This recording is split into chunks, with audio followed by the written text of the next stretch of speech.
Welcome back. Good news. I've scoured the archives at the castle here and found another Halloween-themed Bear in the Big Blue House book to share.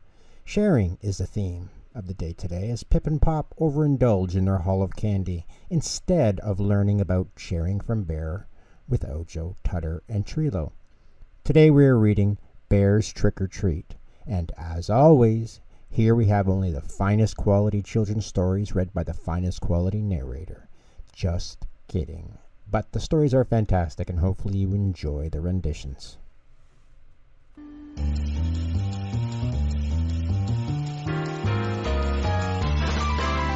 Welcome to the Blue House.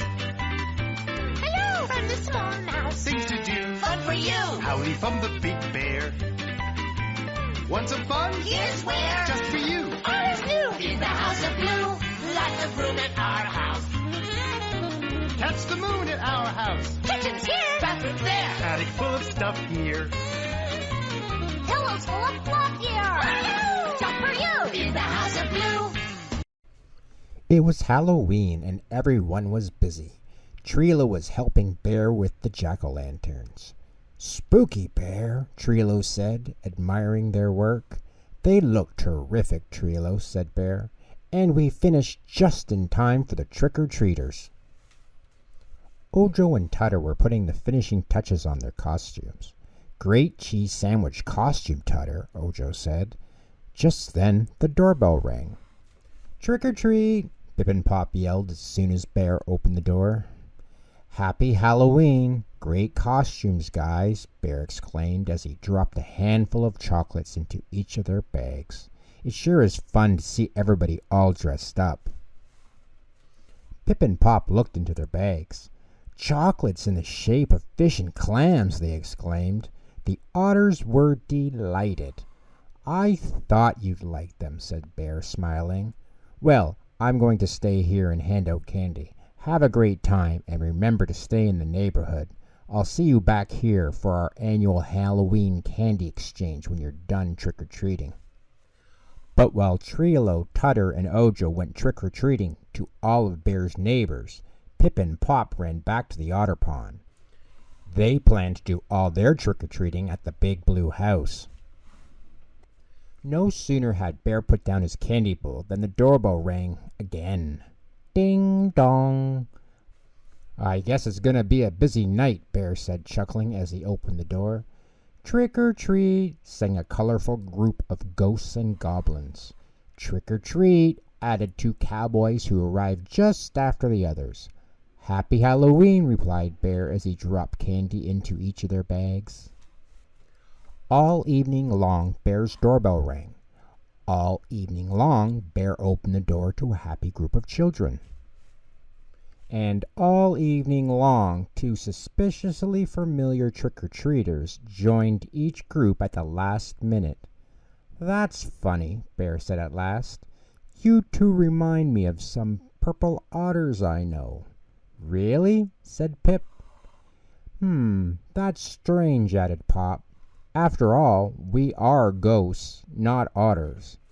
"Well, so long and happy Halloween," called Pip and Pop, dashing off the porch as fast as they could. After a long evening of trick-or-treating, Tutter, Trilo, Ojo, Pip, and Pop joined Bear in the living room for their annual Halloween candy exchange. "We sure got a lot of candy this year," Ojo exclaimed.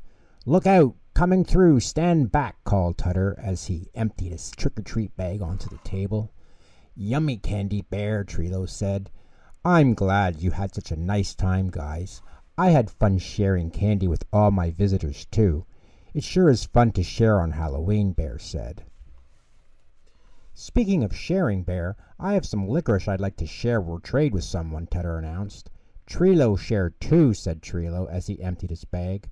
"Okay, let's get started," Bear said. "Anyone who has candy to share or trade, raise your hand." "You like licorice," Tutter said to Pip and Pop. "Go ahead and take some. We don't have to trade anything." But Pip and Pop shook their heads. We actually have to go," Pip said. "Yeah, bye. See you tomorrow," Pop said as he closed the door behind them. As soon as the otters got to the otter pond, they took out their chocolates and ate and ate and ate as many chocolates as they possibly could. When they couldn't eat another bite, Pop said, "Pip, I don't feel so good." "I don't feel so well either," Pip admitted. "Maybe sharing would have been a good idea." The next day, Trilo, Tutter, and Ojo were all at the table when Pip and Pop came into the big blue house. "Hi, guys," Bear said. "Are you feeling okay? We were worried about you." "We are feeling," Pip began. "A little under the weather," Pop finished. "We know it'll make you feel better," Tutter said, smiling. "Surprise! We saved a whole bag of those special chocolates for you," Bear exclaimed, producing a bag of fish and clam-shaped candy from behind his back. "We have a better idea," Pip said. "Let's share them with everyone," Pop said. "Well, that's very nice of you, Pip and Pop," said Bear. "You were right, Bear," they told him. "Sharing is fun."